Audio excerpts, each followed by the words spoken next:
welcome back sa aking YouTube channel. And for today's video is pupunta kami sa hospital or sa whatever department health nila dito sa Cookeville kasi kailangan ko mag remedical dito. Kasi nga, di ba sa Pilipinas na sputum tayo, so kailangan natin mag-check ulit dito.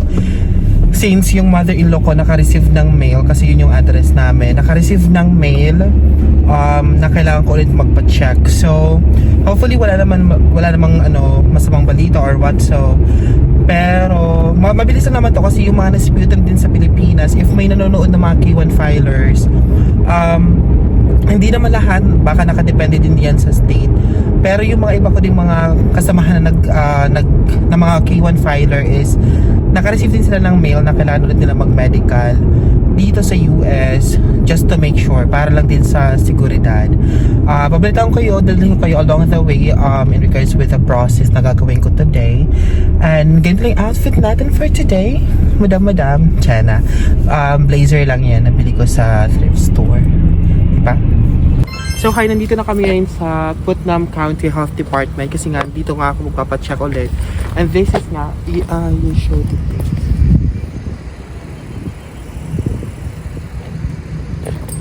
So wala masyadong tao dito, di ko na alam sa loob and hindi ko alam if makapag-video ako sa loob, pero ito lang yung dala ko, ito yung mail na na-receive namin. So balitaan ko kayo guys if ano yung mangyayari dito, okay? So ito yung Putnam County Health Department. So, ganyan siya. So tingnan natin sa loob. Diyan yung parking spaces nila. So guys, nandito na nga kami, nag-waiting na lang para mag-start na yung yung check. X-ray and then blood test. And yung hiningi lang naman is yung insurance. So good thing may insurance na ako. And few informations lang, tas kung saan gagamitin. And ngayon waiting na ako sa waiting area nila. It's a good thing dito wala masyadong tao. Hindi katulad sa Pilipinas na mahaba yung line. Dito wala lang masyadong, or kung meron man, mga ilan lang, tas mabilis yung process nila. So hopefully okay lahat yung magiging results nito. Guys, so kami mga K1 filer, pagdating namin sa Amerika, hindi kami talaga pwede makapagtrabaho or what. So may mga process pa kaming gagawin. So tingnan nyo guys, dito yung waiting area nila walang masyadong tao. Kami lang nung asawa ko na dito. Meron isa kanina kasi tinawag na siya. Tinawag parang tapos may TV. Oh, wala masyadong tao. Tapos doon na yung mga rooms. Ganyan lang. Ayan. So guys, nandito na kami ngayon sa loob. Tumabas pa yung nurse. Pero nandito na ako sa loob para i-check nila if buntis ba ako o hindi. Charis lang.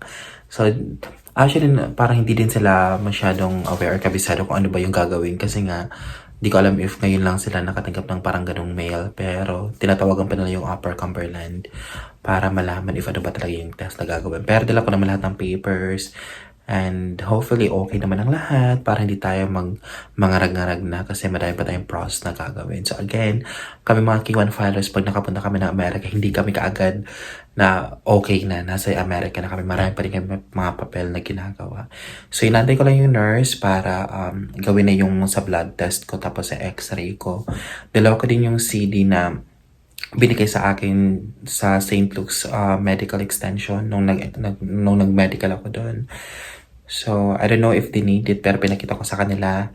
And I don't know if the Upper Cumberland will request for it. Pero, hopefully, ito lang siya at wala na, okay na lahat, di ba? Palitan ko kayo, guys.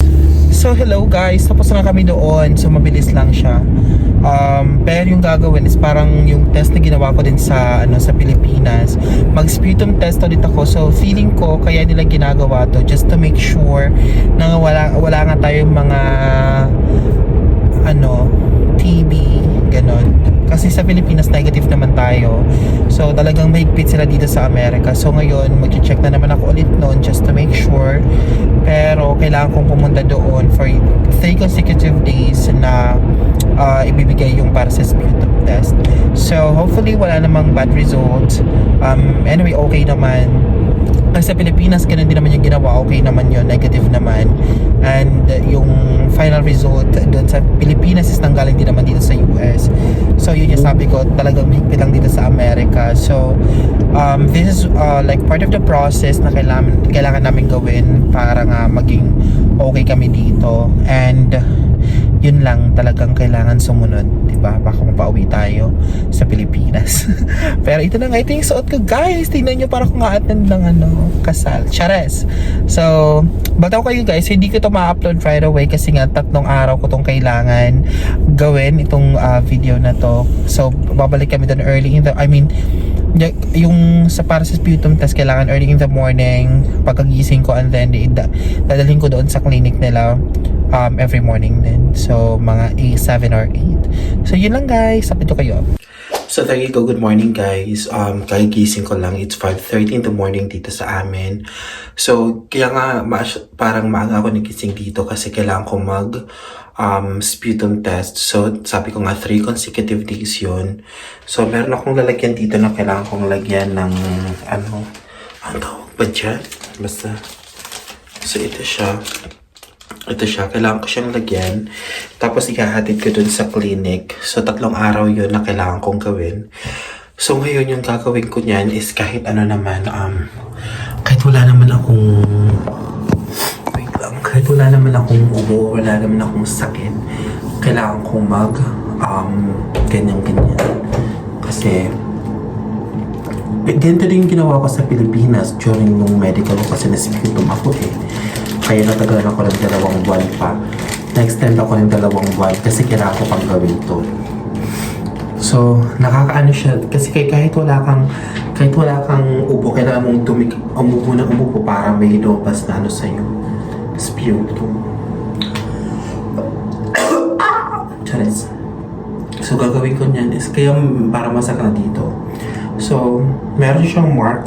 Meron siyang mark kung hanggang saan namin lalagyan. So, gagawin ko lang yan is gagawin lang. Charis.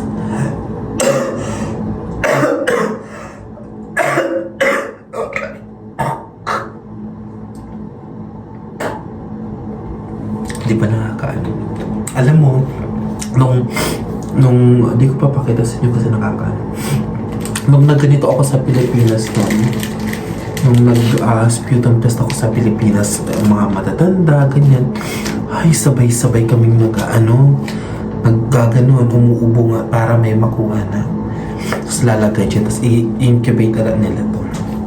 Tapos i-check nila after a month, din tatawag sila sa amin for the result. So, ito naman is just to make sure na wala kami mga sakit na mga TB, mga ganun. So, talagang mahigpit ang Amerika pagdating sa process talaga.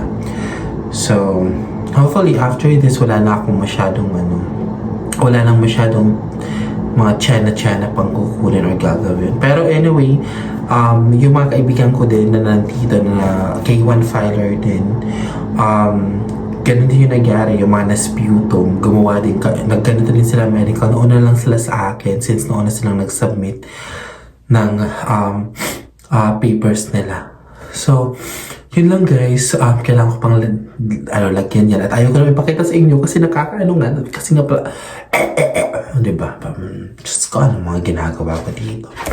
Pero, balita mo kayo, ma-upload ko ito mga after 3 days pa kasi tatapusin ko ng sputum test.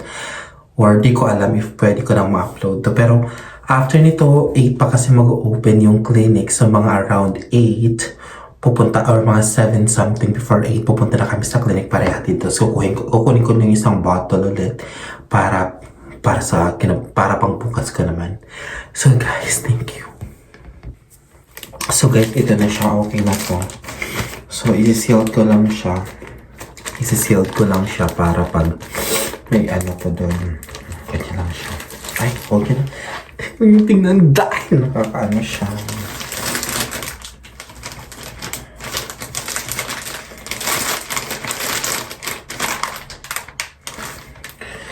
Ready na to, may hatid sa clinic. Tingnan niyo ako, buntis na ako. Siya na lang.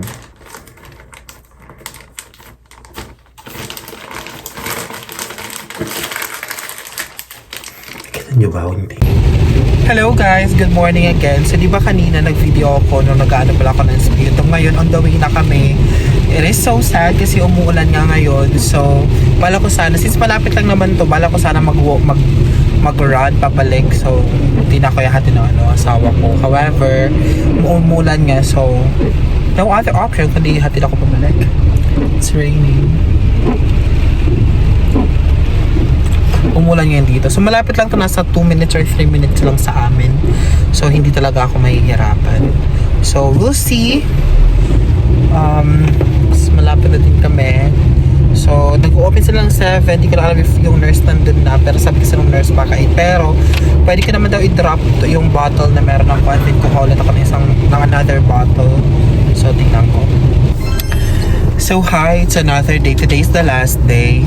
Napupunta kami sa clinic para mag-submit nitong yan. Ito yung sa sputum test. So today's the last. Hindi ko alam if may mga result ba silang ibibigay sa akin today. Pero yung result nitong sputum test is hindi siya makukuha right away. So maybe a month. So, kaya nadidelay yung process natin. Pero hopefully everything is okay. Walang bad results or ano pa man. And it's early in the morning. Right now, it's around 6:59 ng umaga. And ang lamig ngayon dito sa amin. So, balitan ko kayo kung if ano yung mangyayari. Sa mga K1 filers, if mayroon mga makakapanood ng K1 filer dito. So, again, just be ready. If for example, na-sputum ka sa Pilipinas, kasi there is a chance na baka dito din sa US, makareceive ka ng mail na kailangan mag-medical ulit. Pero again, nothing to worry kasi yung reason is para lang ma-check if positive ka or negative ka doon sa TB nga kasi mahigpit sila dito sa US pagdating sa health talaga. And it's a good thing if pagkarating mo dito mag-apply na kayo ng insurance kasi malaking tulong yung insurance para sa process ninyo.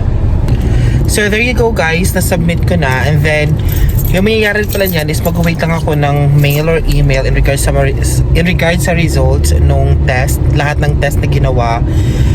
So hindi ko kailangan magstay doon. So hindi na ako nakapag-video sa loob kasi bawal, hindi siya pwede.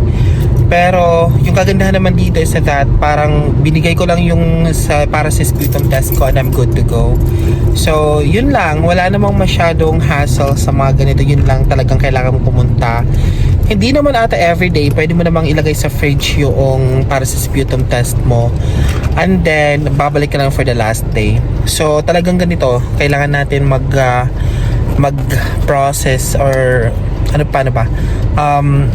Kailangan natin sumunod sa process nila para at least hindi tayo magkaroon ng problema dito. So right after this, gagawin ko na lang yan is wait for the papers or kung may mga information man na kailangan lang isend sa amin, wait na ma-approve, and then wait na magkaroon ng trabaho dito. Yun lang. So again, sa mga K1 filers dyan na nasputum sa Pilipinas, once nandito kayo sa US, if possible, ask niyo yung mga fiancé ninyo or husband ninyo na kumuha na kagad ng insurance para at least magamit mo in case mag-medical ka ulit dito sa US. Yun lang naman, walang masyadong kemi-kemi branch dito. So yun na nga, foggy siya kasi malamig ka dito.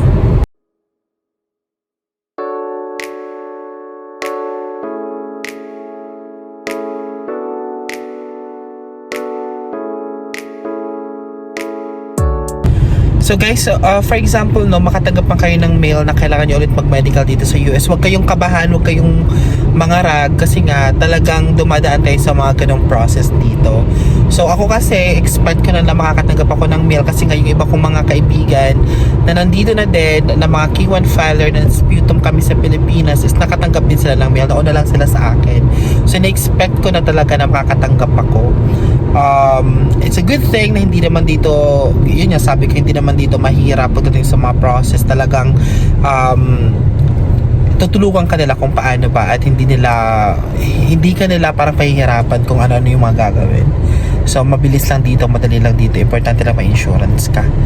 So yun nga, kailangan talaga ready ka sa kung ano mga possibilities na mangyayari dito. Talagang kailangan natin sumunod nga kasi lalo na't ngayon at mahigpit ngayon ang president ng US.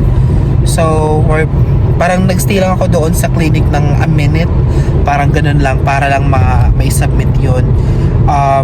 Wala na silang inas na ibang information. Pinaiwan lang nila yung para sa sputum test ko, tapos na lang daw nila yung information via mail or email. Yun lang naman.